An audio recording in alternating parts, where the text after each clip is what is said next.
Bu ilahi bəlalar bənzəyir həkimin acı dərmanına.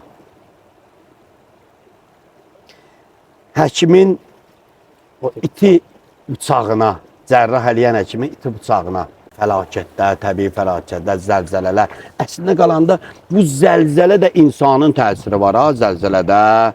Məsələn, təbii fəlakətlərdə, məsələn, hədislərdə böyle filan günahlar zəlzələlər yaradar. Zina artdıqca qəfil ölümlər çoxalar.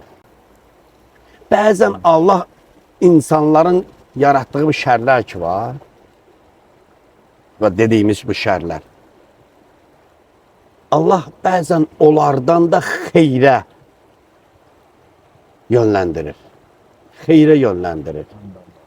İnsan oyansın, insan ayılsın, insan ibrət alsın.